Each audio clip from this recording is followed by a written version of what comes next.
Bonjour à toutes et tous, quelques tout petits mots en français, puisqu'après vous aurez le talk en English. Je voulais juste vous remercier d'être venus tous ce matin, dimanche matin, pour ces talks qui sont... nous avons commencé avec l'IBA des discussions depuis hier qui étaient vraiment passionnantes. Donc j'espère que ça pourra se poursuivre encore toute la journée et encore demain. Donc bienvenue dans la Biennale de Lyon et vous êtes à la Cité de la Gastronomie qui est un des lieux de la Biennale de Lyon, il y en a 9. J'espère aussi que vous aurez le temps de visiter pour ceux qui sont ici malgré votre peu de temps disponible, mais espérons-le que vous pourrez voir tous ces lieux qui sont passionnants tous les uns les autres.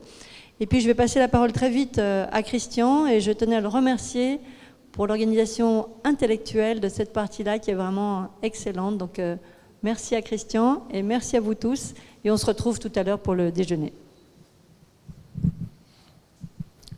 Merci Isabelle, thank you. Welcome everyone. And let me first take a moment to thank everyone that contributed to today's conference and to the General Assembly overall. Without which we would not be here today. And I want to start, of course, from Martin and Cecile from the Lyon Biennale team that have been absolutely brilliant and extremely helpful from the very beginning. Of course, the rest of the staff of the Lyon Biennale, and of course, Isabelle and Sabine. Thank you for being here today as well.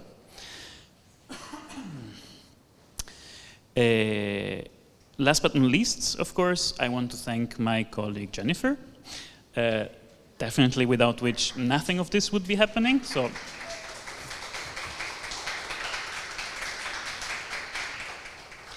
and I also want to thank the members of IBA for their continued support, for their presence, for their stimulating discussions yesterday and in the future. And of course, the members of the board and of the programming committee that contributed in bringing together the content of today's conference. I also want to take a little extra moment to thank someone that isn't here but has contributed incredibly to IBA in general and to this year's program, which is Gabby from Berlin. It's a thank in absentia for her help and contribution for the last 10 years.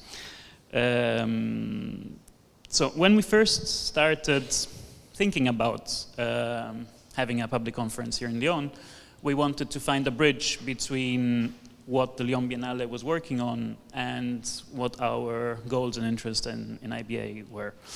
And we decided to draw a line between the idea and concept of hospitality that I know was key within the current Lyon Biennale, and those of us that have been at the IIC in Villeurbanne yesterday had a concrete idea of what that hospitality meant with the collaboration with all the different foreign residencies and so on. And the continued reflection on sustainability, which has driven our discourse and reasoning within IBA. And so slowly we came to the conclusion of shaping today's event around the title of Mending the Shores, Transforming Biennials for a Sustainable Future, which sounds ambitious, I know, but first and foremost wants to be a way to start a needed conversation between us and the public today on how to imagine a model of a large-scale temporary exhibition which can adapt the needs of its various constituencies. Through the day, we will approach the subject through various aspects with 3 panels we put together. But first, let me introduce our keynote speaker, Didier Gondola, who will be, I'm sure, inspiring and giving us food for thoughts for the continuation of the program today. If you want to join me, I can then introduce you.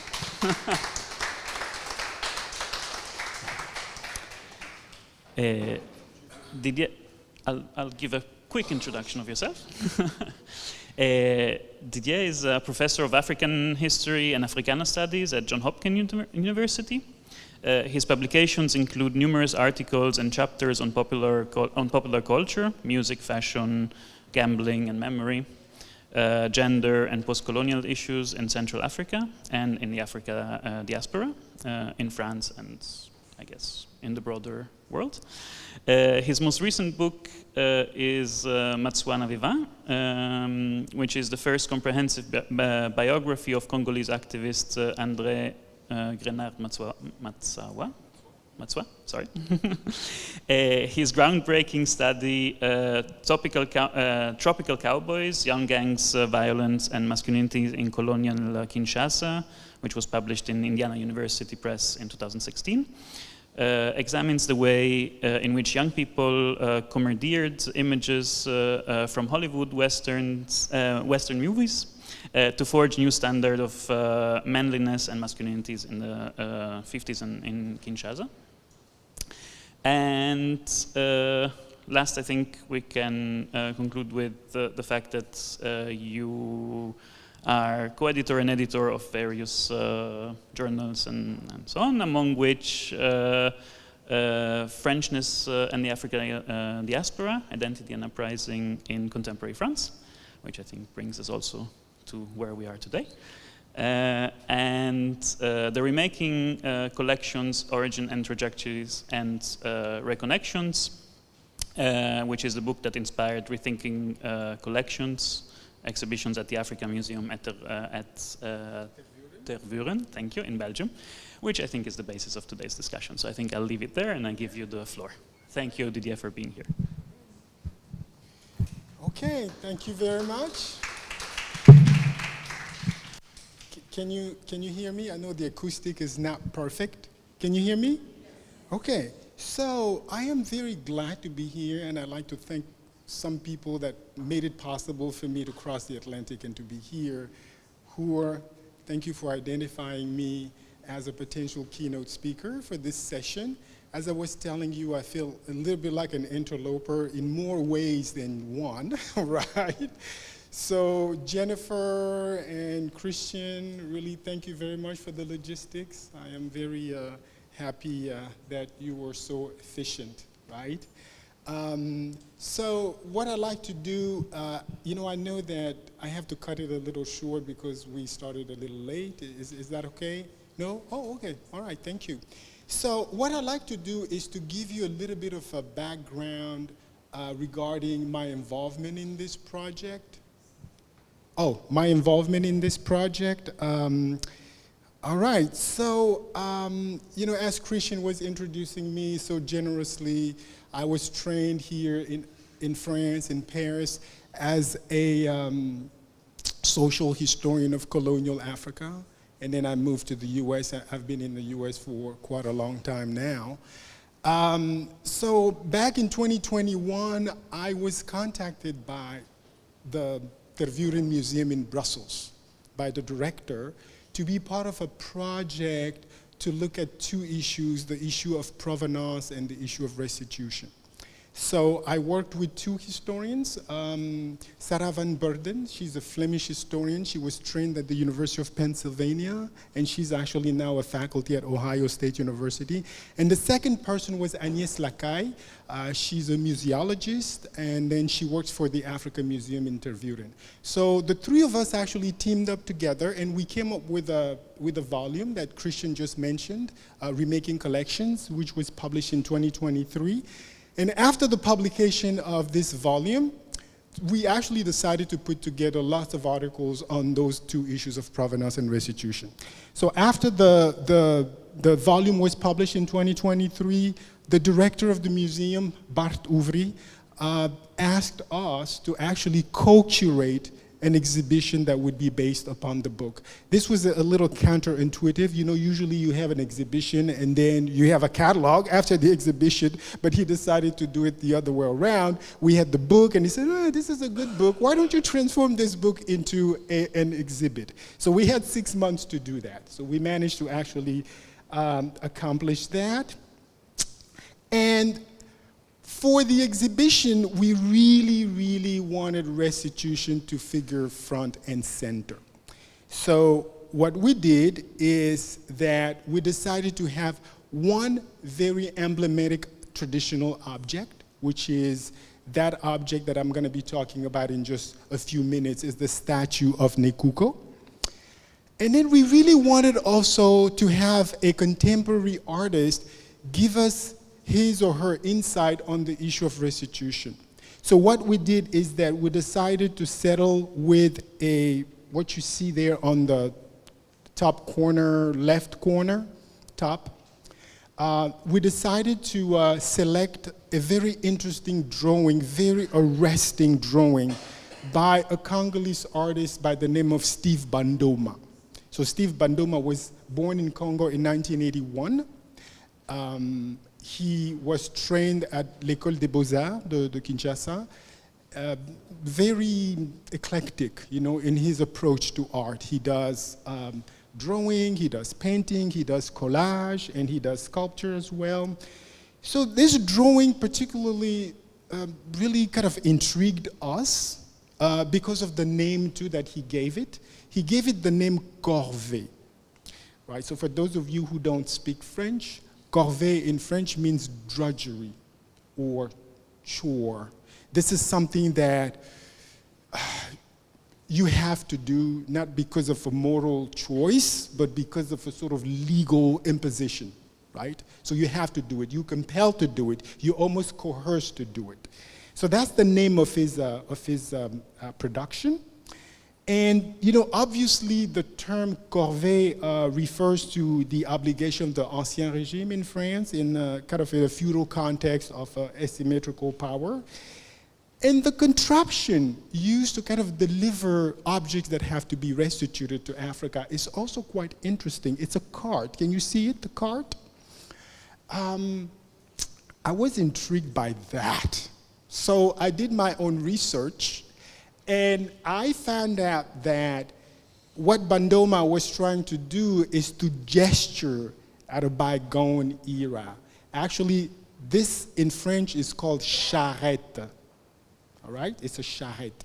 So a charrette was used by the students of architecture at the Paris Fine Arts School to transport their work from their atelier, workshop, all the way to the exhibition hall. And this exhibition hall was named after the Greek muse of tragedy.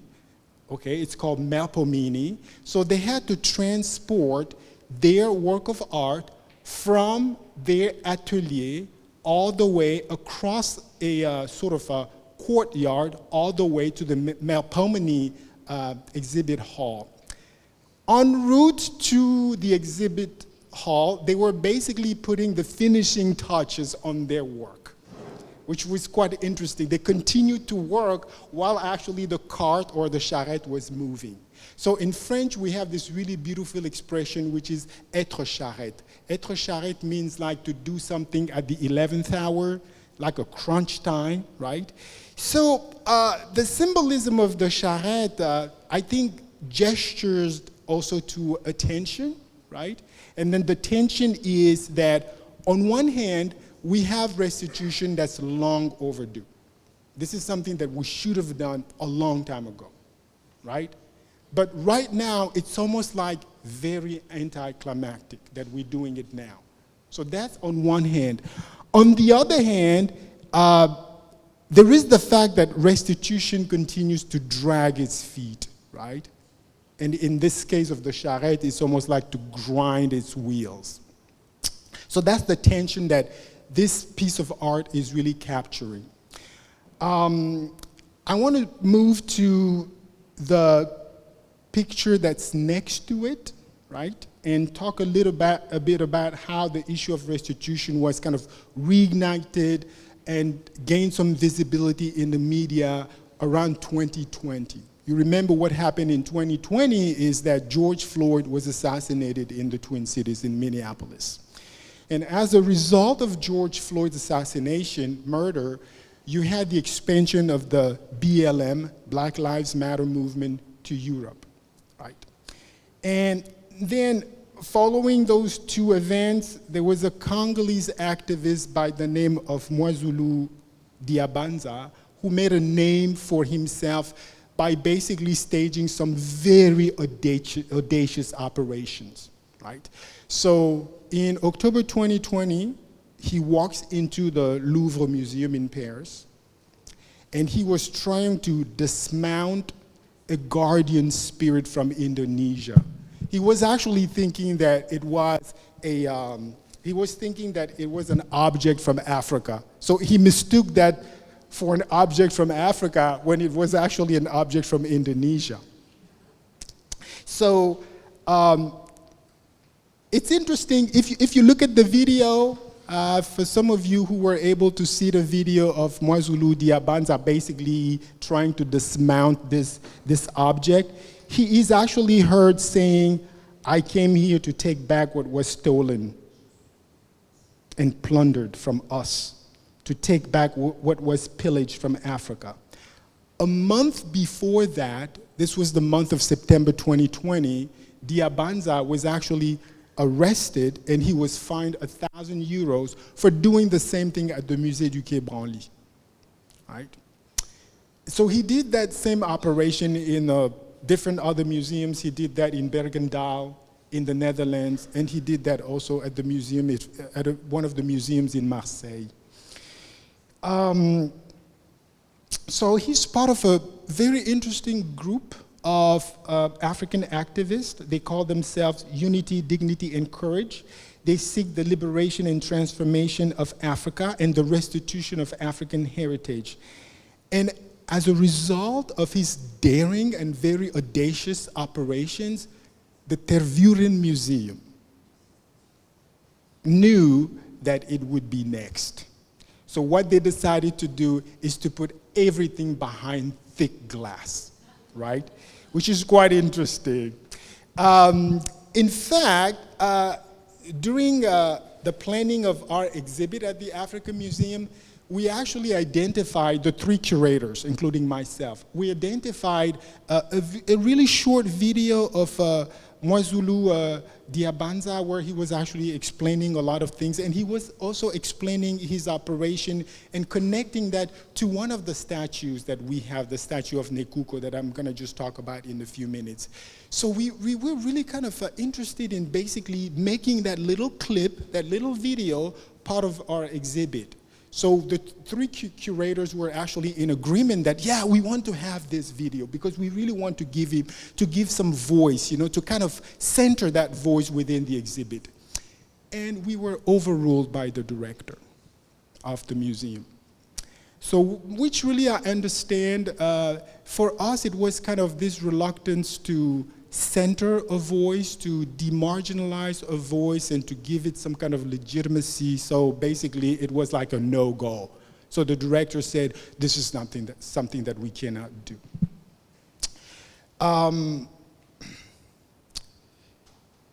So I want to move to kind of continue this kind of complexity of the issue of restitution, and I want to move to the mukanda. Those 3 masks that you see there, they are called mukanda masks.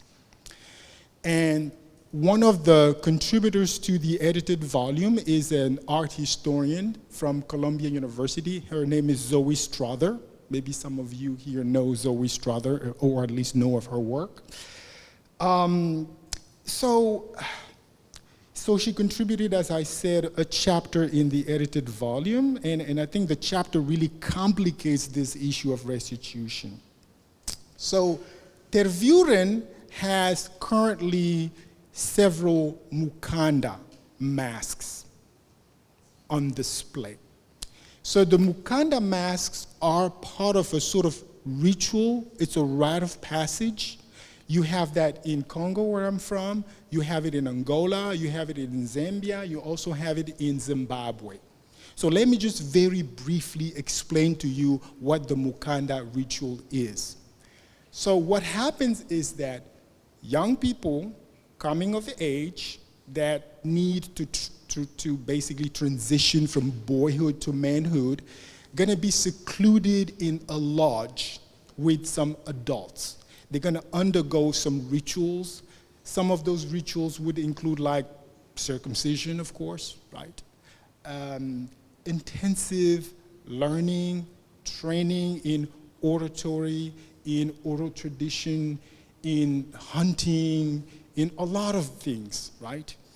And during the Mukanda ceremony, some professional sculptors gonna actually sculpt some masks. So those masks are called the Mukanda mask because they are associated with the ritual. So the Mukanda masks are made in secrecy by those artists. They are made from a special tree that actually grows alone in the forest. People believe that that special tree has some kind of power. So the wood of that tree, for example, cannot be used by people to make firewood because it's really a special tree. So they use that tree only to create those Mukanda masks because the tree is endowed with some kind of power. So at the conclusion of the Mukanda rituals, so the young people who are no longer boys but have become men, gonna be entering the village. So when they enter the village, they are either greeted by some professional dancers who have the Mukanda mask. So the Mukanda mask can be anthropomorphic, like bifrontal, like a Janus-faced, or they can also be zoomorphic. It really depends. So either you have those professional dancers gonna wear the Mukanda mask and then greet the young boys as they emerge from the forest or from their lodge into the village, or the boys themselves that have become men would actually wear the Mukanda masks. So here's the twist. The twist is that this is the only instance the villagers gonna see the mask. This is the only time. There is no other time that the villagers or the community gonna be seeing those masks. After the conclusion of the dancing and the ceremonies and all the rituals and festivities, among the Bapende people of Congo, because Zoe Strother studied the Bapende people of Congo, they're gonna burn the masks. If they don't burn the masks, they're gonna bury them, right? Because the Pende people believe in ephemerality. So if human beings, if all of us are ephemeral, so we do pass, right? We're born and then we die and then we pass the baton to a new generation. Why not objects? Why should objects remain permanent when we actually are the creator of those objects and we do pass? So obviously, the idea here too is that ephemerality is really a way to regenerate artistic tradition. That's the goal. So keeping this mask may kind of inhibit the creativity of another generation of artists. And keep in mind too that for the Pende people, once the masks are used, they no longer have power. The power is gone. So we cannot keep them. So the next generation of boys gonna be creating their own mask, gonna be endowing their own mask with some kind of power. Even the lodge where they were secluded for maybe a year gonna also be burned down. A new lodge gonna be constructed for the purpose of the new cohort of Mukanda trainees. So, obviously, in the regime of permanence into which these objects have been forced, it's inconceivable to destroy them.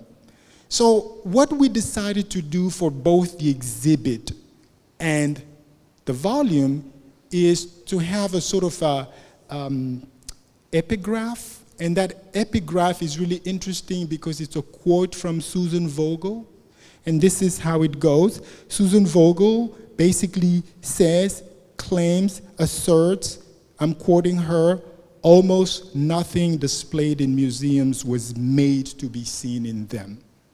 That's her quote. So the quote is really interesting because we use it both in the book and in the exhibit as a sort of signpost. And the question remains, in light of this quote, how do we restitute objects that were not supposed to be seen and exist in permanence? What do we do with those objects? Do we send them back to Congo, when actually the people like the Bapende people gonna be like, oh, we're not supposed to see those objects. Those objects are secret, okay? They are ephemeral. So I'd like to close this segment on restitution with two short vignettes. The first one is the Nekuko statue, which actually, if you happen to be in Brussels, the exhibit gonna actually close in December, so you still have the opportunity to see the exhibit. So when you walk into the exhibit, you'll have Steve Bandoma's corvée on one side, and you're gonna have the Nekuko statue on the other side. So the Nekuko statue is really, really interesting. So this is a statue that belonged to one of the 9 chiefs of Boma. Boma is a site that's located in the lower Congo area in the DRC. So Nekuko was a chief, and then what happened is that there was a conflict between him and a trader, Belgian trader by the name of Delcommune.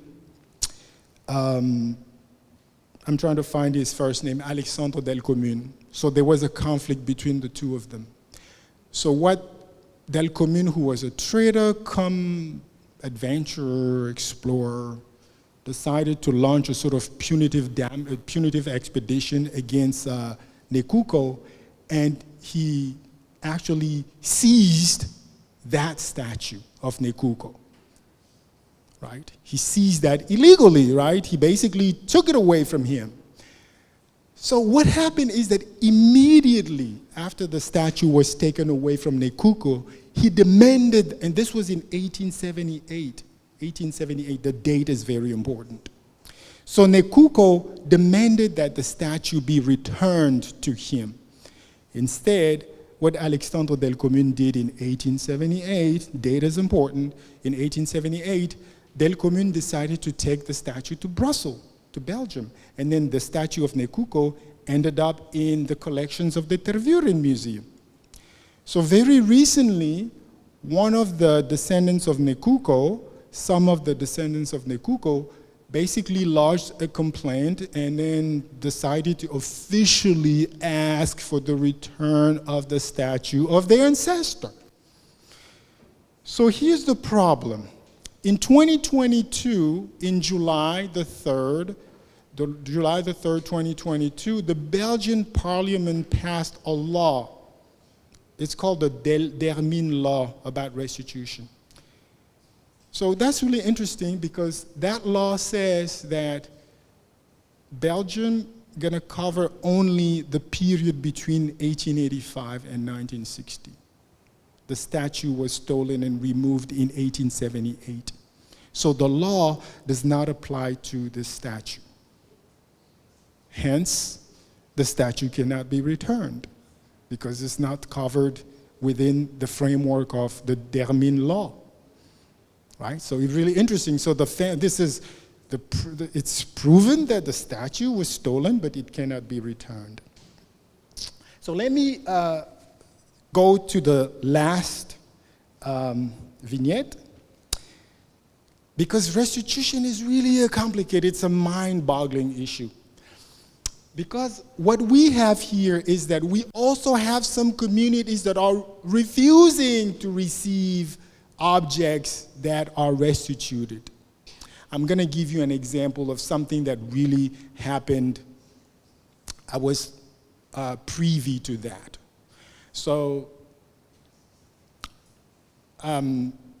just recently, maybe like a few months ago, the Congolese embassy in Washington, D.C., I happen to know the ambassador very well. So the Congolese embassy in Washington, D.C. received a package from a white woman, American woman, who lives, I think, in Ohio. So it's a huge package, it has a note, and it has a picture. So they open the envelope, not the package, because it's a huge package that they cannot open. That They want to open the letter first. So the little note says, Nkisi wants to go home. That's what the note says. And then she put the picture of the Nkisi, similar to that one. It's not actually that one, and I'm going to tell you why, but it's similar to that one. So in the note, she says that this Nkisi was given to her by an American anthropologist, a friend of hers, white too, who was in Congo for a few years and then brought back to the US this Nkisi and gave it to her. She kept it for a few months, and then she says that Nkisi is wrecking her life. Nkisi is making her miserable, and probably Nkisi wants to go home.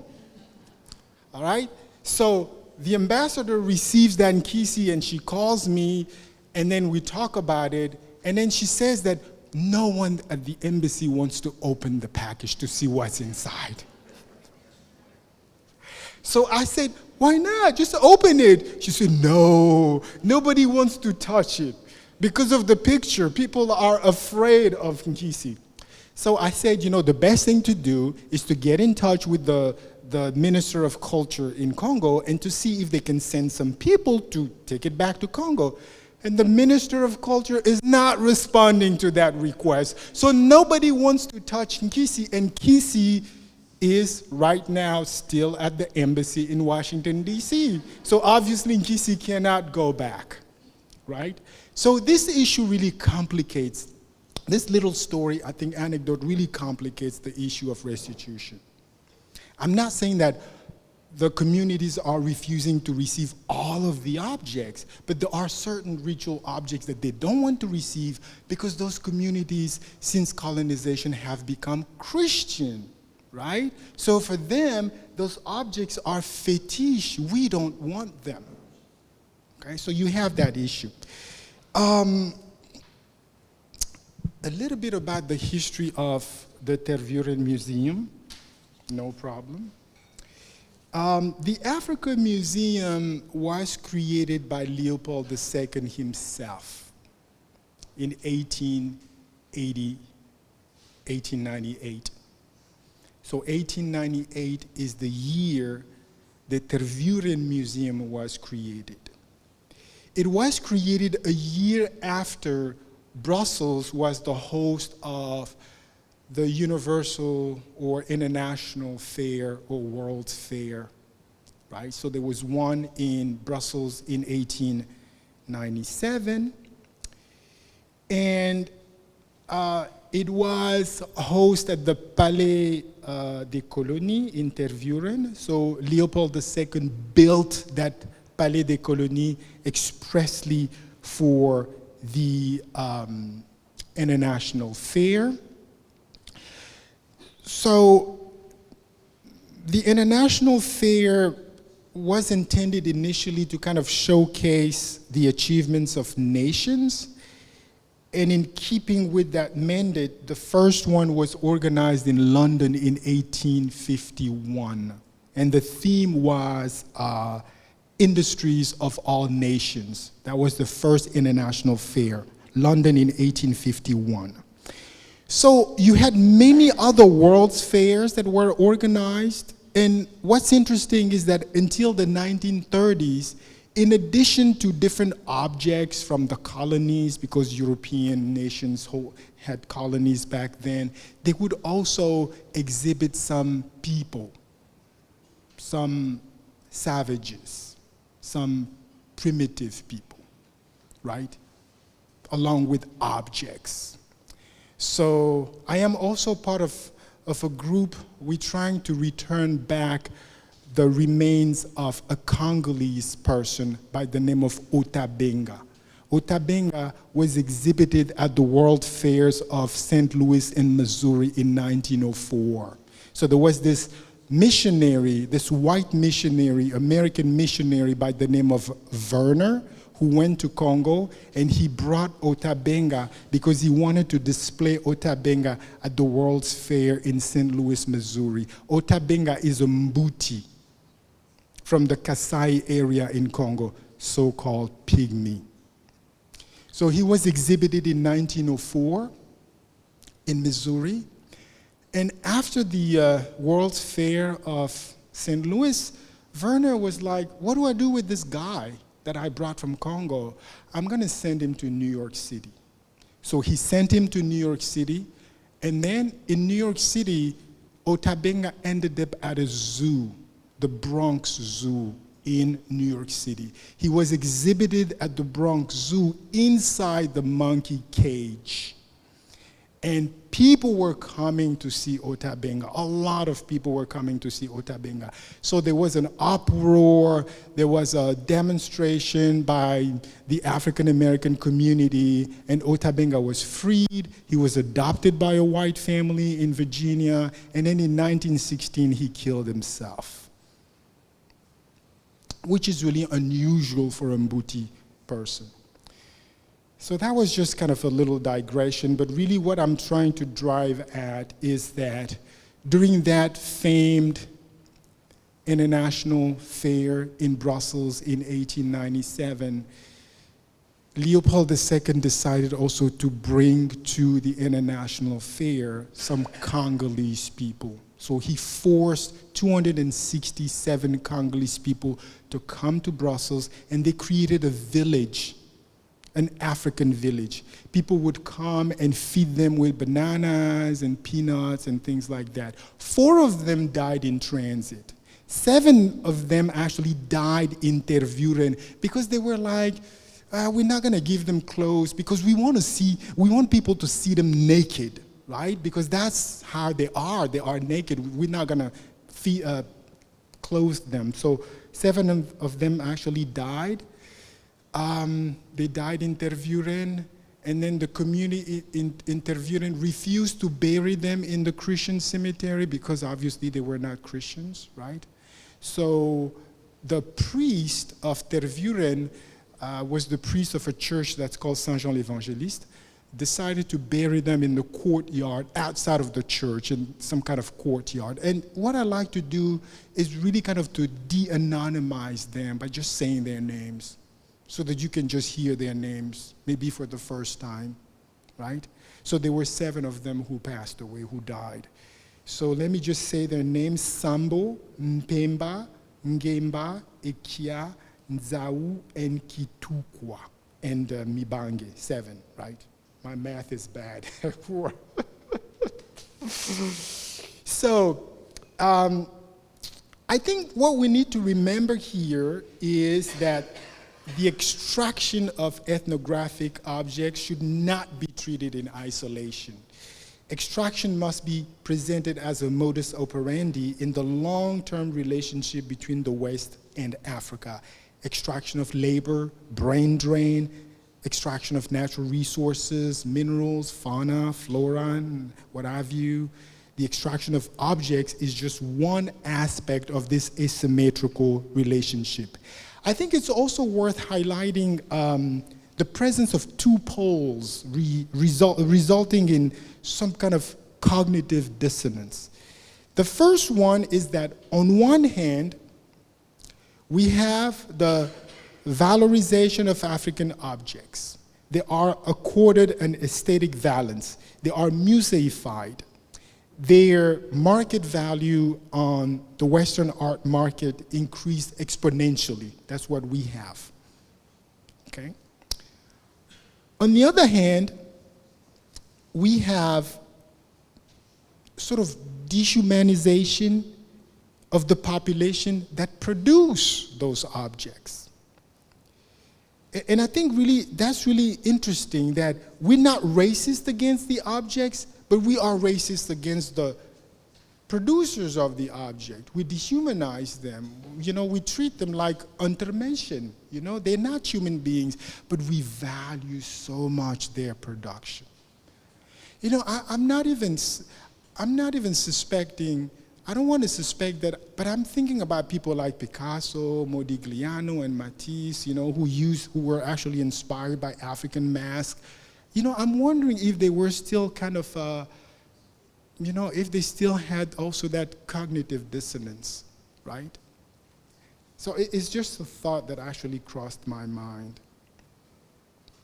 So Africa Museum, like other ethnographic museums, was part of this large colonial ecosystem. It became a living organism that requires constant nourishment, feeding, sustenance to perpetuate itself and to justify its continued existence. The museum displays a sort of gargantuan appetite, a compulsive bulimia for African objects. So Africa Museum had also its own idiosyncrasy and personality, which must be constantly affirmed, confirmed, and legitimized.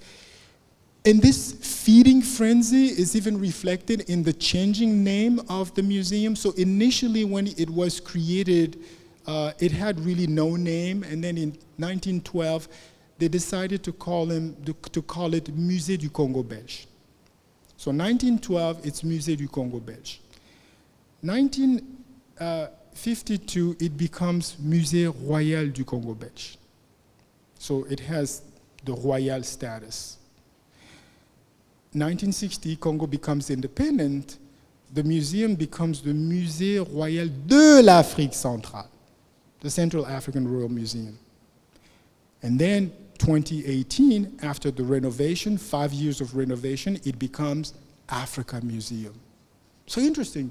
It goes from Congo to Central Africa to Africa. So do you see kind of this expansion, this bulimia, this kind of idiosyncrasy? You know, we just want more. To this day, Tervuren has like close to 200,000 objects from Congo, from Africa, from Central Africa. 200,000 objects, close to 200,000 objects, which is a lot. So let me just very briefly talk about some of the way those objects were acquired. So initially, as I mentioned, we have the colonial exhibit of 1897, and then 1912. What happens is that there's a consolidation. There were other museums in Brussels that had African art, so the Belgian government says, let's consolidate, let's bring everything, Musée de Halle, Musée du Cinquantenaire, give your objects to Tervuren. That's how Tervuren is enriching its collections, by consolidation first. Then, spoils of war, soldiers are seizing objects, and those objects are sent to Tervuren. And then, after a while, the museum has money to basically send collecting expeditions to Congo. So you have collectors from the museums that are going to Central Africa, that are going to Congo, and they are collecting tons of objects that they are bringing back to Tervuren. Companies too, you know, as a way to kind of burnish their reputation because they were brutalizing their workers back in Congo, they were like, okay, so we're gonna actually send some objects to Tervuren. Dealers and private collectors also sold, sometimes they donated objects to the museum. Some of the objects also came from missionaries, and this is really interesting. So those missionaries were trying to evangelize Congolese people or people in Central Africa. So you have become Christians. Give us your fetish. Give us your objects, because those are malevolent objects. Those are satanic objects. Some of those objects were destroyed, but some of those other objects, the missionary decided to take them back to Brussels to create their own museums. The idea was propaganda, fundraising, because when visitors are coming to see missionary museums, missionaries are like, look at those Africans, look at the statues that they worship. They think that this statue is a god, Give us money so that we can continue our mission to evangelize them, to turn them into Christians. Some of those collections from those museums also went to Tervuren. Courts, tribunals in Congo, some pieces of evidence also were sent to Brussels, to Tervuren. Medical doctors in Congo, they acquired objects out of curiosity, objects that some of their patients were using for therapeutic purposes. So doctors actually took some of those objects and sent them to Tervuren. So the objects very quickly include masks, statues, painting, jewels, musical instruments, pottery, ceramics, animal hides, horns, blah, blah, blah. And even some human remains are there in Tervuren. Human remains. So let me just switch back to restitution for just a few minutes before I close this presentation. So restitution is not, or at least the demand for restitution is not something new. As I mentioned to you with Nekuko's statue, immediately when the statue was stolen, there was this demand for restitution. Give it back, immediately, right? So following the time of looting or illegal acquisition, the owners of the objects demanded it back immediately. So restitution started from the very get-go. So during the time of the decolonization, so we're talking about the 1950s, as part of the decolonization process, governments also compared their cultural heritage to the economic resources that they needed to develop. So they say that, yeah, give us back our objects because our objects can also help us really kind of in developing as a new nation, as an independent nation. In the process of demanding the restitution of those objects, some African governments, especially the Congolese government, also demanded the restitution of archives. Mobutu era. I just want to talk about Mobutu for 2 minutes here. Mobutu was president from 1965, as you know, until 1997.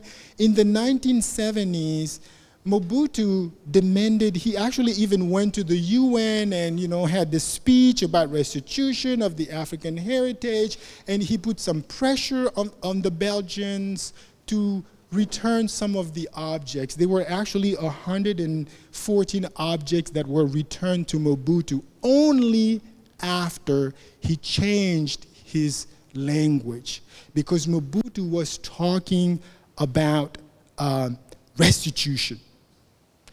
The Belgians said, if you say that it's a donation, we'll give you back some objects. So change that tune a little bit.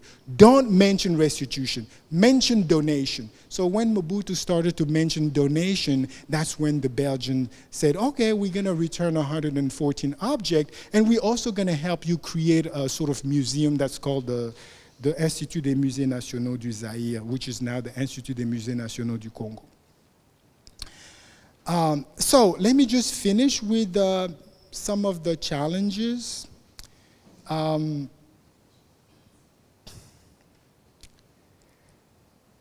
So restitution is, as I mentioned to you, if there's anything that you've understood from my presentation, is that restitution is a very complicated issue, very problematic, because in some cases, it's not just the extraction of objects that's problematic to the population, it's also the fact that those objects were museumized. They were put in museums where they did not belong. This is also not an academic issue because it's an issue that has galvanized activists and archivists, right? So restitution, especially the debate around restitution, has also led to the creation of legal frameworks. And as much as I really don't like the French president, Macron, I have to say that Macron was instrumental because he went to Ouagadougou in 2017. There was this speech that basically, to some degree, launched a lot of things in terms of restitution. So he also commissioned the Savoie report, which actually came out in 2018. He wasn't really too happy with the Savoie report, so he decided to commission another report by a former director of the Louvre Museum by the name of Jean-Luc Martinez. Martinez came up with 9 criteria for restituability, restituabilité. Some of those criteria were not in the Sarre-Savoie report. Let me just mention some of them which I think are really interesting. Number 6, so he has 9 criteria. Number 1 to 5, they're gonna really sound familiar to you. Number 6, restitution has to be accompanied by a commitment to partnership on the part of the requesting state. So if you want us to send you object, you have to create a partnership with us. It's not just enough we give you the object, but we have to be in partnership. We have to be able to continue to control you and to control those objects that we sent back. That's number 6. Number 7, the state who requests the restitution of objects must preserve heritage and public presentation. So we're forcing you to have museums where you're going to be displaying those objects. So the objects are leaving a French museum or a European ethnographic museum to go to another museum in Africa. You cannot give them to their communities. You have to display them in public. So basically, it's museum to museum. So you cannot really change that paradigm. They have to be museumized. Number 8, requests must be targeted. They cannot be massive. In other words, you cannot say, yeah, we've determined that, there is kind of this group, this cohort of objects that were stolen. We'd like maybe those 20 objects to be returned. No. You have to target. You have to say this and maybe this, 2 objects or 3 objects. So it cannot be massive. The last one is also quite interesting. No request for financial compensation, no money, right? Just objects, no dinero. All right, so I think both the Sarre-Savoie and the Ramirez reports were really interesting because what happened is that, to some degree, Belgium was also a little inspired by the Sarre-Savoie. And as I mentioned to you, there was the Dermine law, which is really interesting. It really limits restitution, that Belgian law, because what it says is that restitution should concern only cultural property. So archives cannot be returned. Human remains cannot be returned. What can be returned is only cultural objects, just objects. That's the first thing. The second thing, I referred to that when I was talking about the Nekuko statue. The period is only 1885, which is the period of the Berlin Conference. It's also the time when the Congo Free State was created by Leopold II. So it goes only from 1885 to 1960.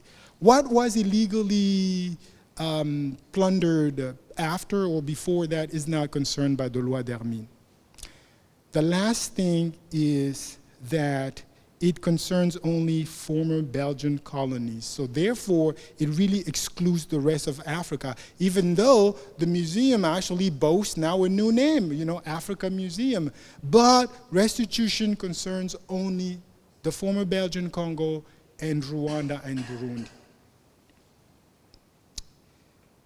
So, as a conclusion, I just really want to leave you with a few thoughts here, with a few questions, okay? So the first one is that, what do we do with silent objects? Silent objects in quotes, because I think that it's an artificial category that was created by those ethnographic museums in Europe to really limit the scope of restitution. By silent objects, they mean objects for which we have no information. We don't know where they came from, we don't know how they were gathered, we really have no information about those objects. So those objects, according to the Dermine law or even the Ramirez report, cannot be returned. We know that they are from Africa. We may know that they are from Congo or Gabon or Togo or Côte d'Ivoire, but we cannot return them because we have no information about them. That's the first thing. The second thing, and I think I've alluded to that already with the Mukanda mask, what do we do with ephemeral objects? All right? Because in many African societies, many objects are ephemeral. They're not permanent. What do we do with them? Do we just return them back to their communities? And the last thing that I want to leave you with is, what about when knowledge has disappeared? Because when objects are removed, knowledge also has been removed. So it's really interesting that the extraction of objects is the extraction of epistemologies, is the extractions of ontologies. It's the extraction of a lot of things. We just really think about objects. We just focus on objects, but it's really about a lot of things. It's really about who we are as Africans that has been taken away from us by removing many of those objects. Thank you very much.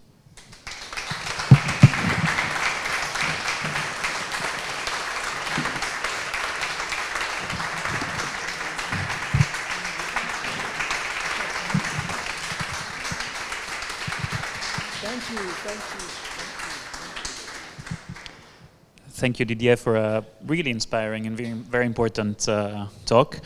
We have a little time for questions, not a lot, but if you have any questions or comments or things that you want to convene to Didier. 1 second.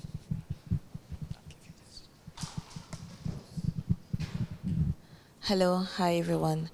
Thank you so much for this intervention. I learned quite a few things, especially in the context of Benin, which is where I'm coming from and where we have quite a lot of activity in that regard. I was intrigued by the work that is still in the collection of, in the embassy in Washington, D.C.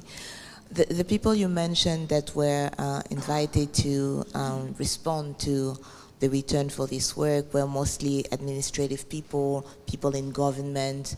Have any culture professionals being involved or requested to intervene because they would be able to interact with the sculpture without being petrified or so? So what is the response of the Congolese diaspora or museum professionals in regard to the return of this sculpture? Yeah, you know, as I said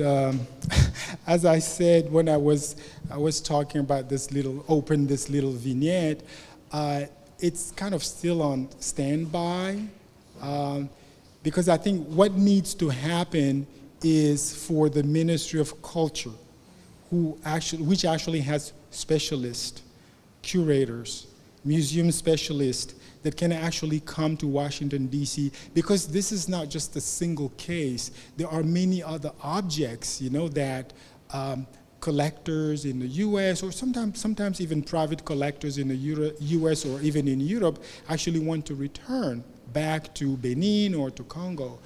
But I think that now the thing is that we have to become aware of this situation and be able to dispatch people to identify different collectors that feel compelled to return those objects, to identify the objects, to know exactly where the objects come from, and then to be able to basically take them back to Africa. But it seems like what's lacking is this kind of willingness to take this issue of restitution really seriously on the part of some of the African governments.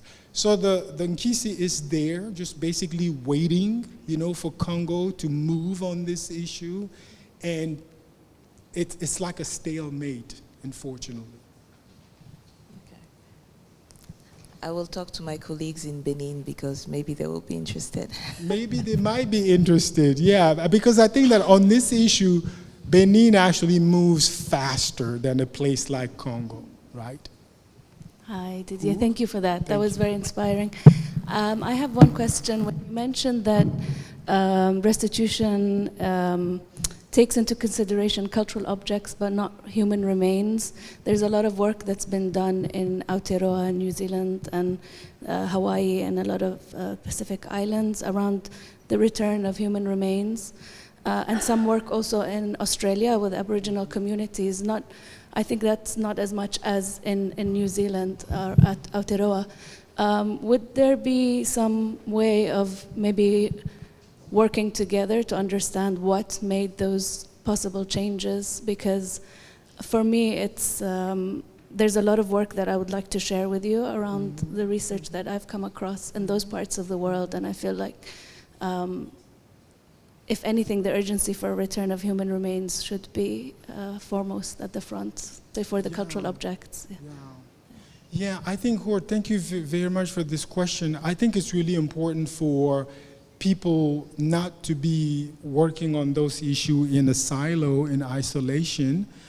I think if there's a kind of synergy that can be attained, I think I would favor that. You know, regarding the return of human remains, like from a place like Congo, when the issue is politicized, you know, then things can actually be kind of sped up. You probably remember that I think it was last year or 2 years ago, the tooth of Patrice Lumumba was returned back to Congo. So that is a human remain, but it's because there was a politicization of that issue. You know, Belgium was kind of forced to deal with that and to return that, because there's a few books that have been written. You know, Ludo de Vite wrote a book, and there was a Belgian commission to kind of look into exactly the circumstances of Patrice Lumumba's assassination and murder, and then the family, and especially his daughter Juliana Lumumba pushed for that, and then it became such a political issue, and then the tooth was finally returned. But you have the remains of lesser known people where it's not the same level of politicization, you don't have the same level of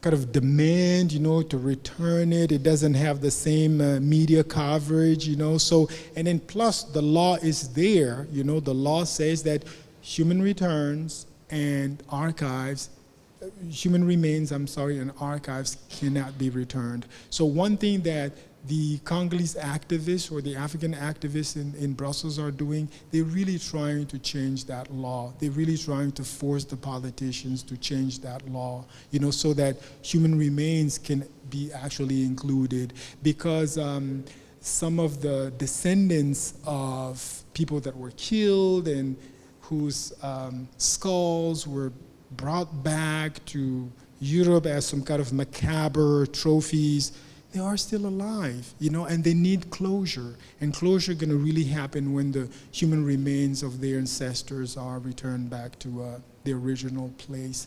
You know, like for proper burial, you know, it's really important. I know that for Otabenga, the community back in Ituri, because that's where he was from, is really, really demanding the return. But it seems like there is a disconnect between that community and the Congolese government. The Congolese government is a little lukewarm on the issue, but the community is really pushing. So we're really hoping that something's going to happen quickly. But thank you. Collaboration is always good.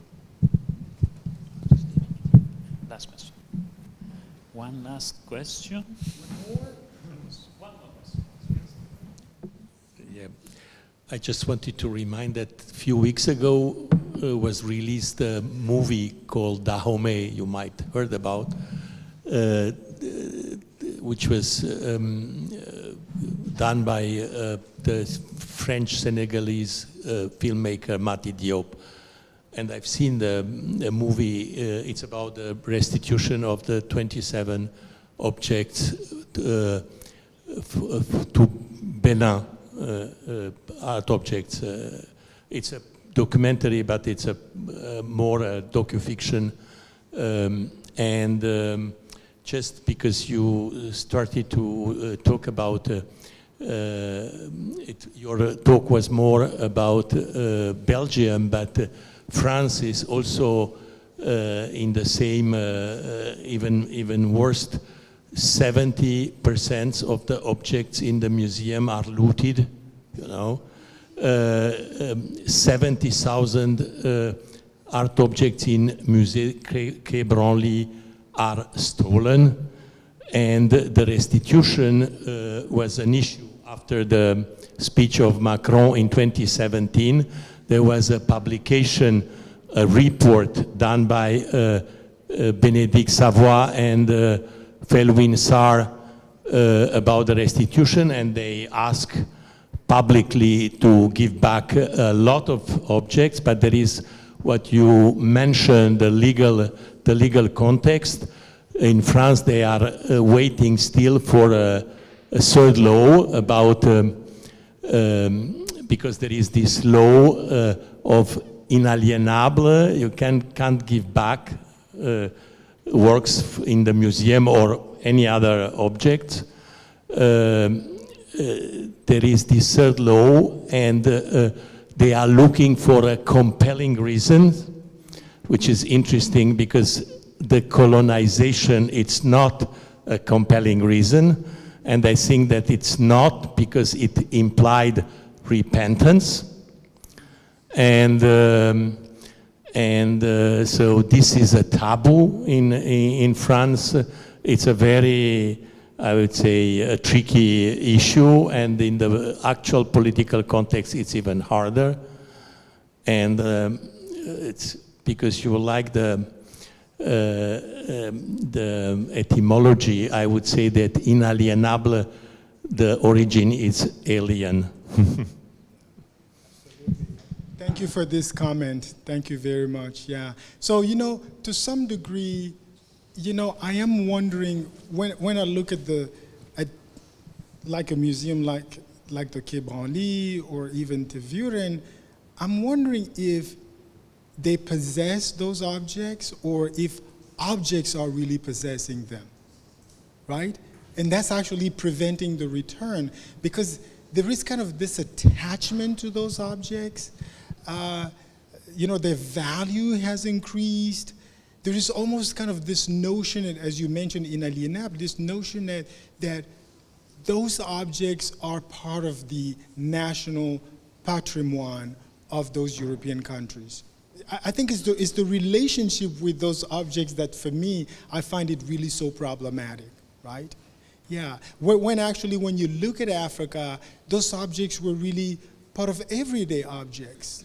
You know, they were used. They were not put in museums. And I think that also, you know, because we are in this era of, you know, the decolonial, we're trying to decenter, we're trying to recenter and so on. But I think that it really boils down to rethinking the paradigm of a museum. That a museum is really a Western construct. And that's really a construct that they're really trying to impose upon us. So there is this fear that if those objects are returned, you know, maybe museums gonna cease to exist. But for me, there is also the idea, and I think that some Africans are really buying into that idea, that those museums are really cemetery of objects. Those objects go to museums to die, right? So thank you very much for that.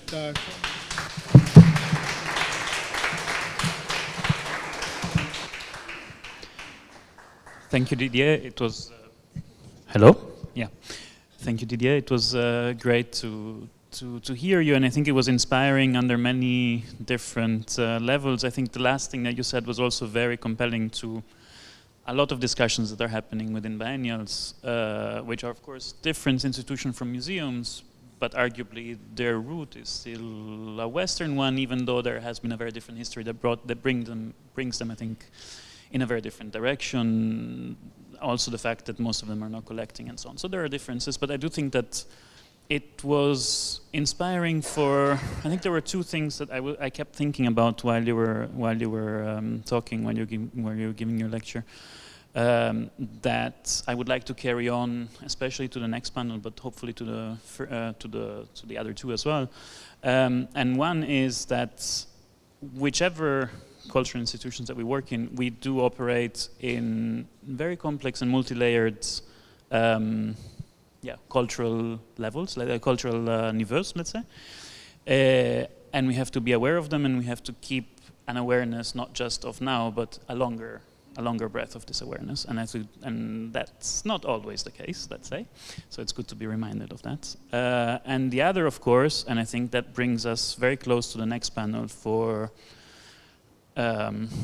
sad reasons, I would say, is the relationship that colonial powers instaur with colonized ones. And I'm saying that in particular, and this is also why I kept your speech longer. I told you that we were not in a rush. It's because one of the panelists of the next panel is not present here and cannot join us as well. And that is Majda Hamid. Yes, thank you. Sorry. Abel Hamid, who is a Palestinian artist who is usually based in Paris but traveled to Beirut because his wife is working there and is not able to not be here but also not be present remotely because of the situation in Beirut, which is tragic, as we all know. And I think that's also a reminder that colonialism is not something in the past and historical, but it's something that is happening nowadays, and we have to face it in our life, especially now. So yeah, I think those were the two things that really resonated a lot during the discussion. I really thank you for your presentation, and yeah, thank you for being here.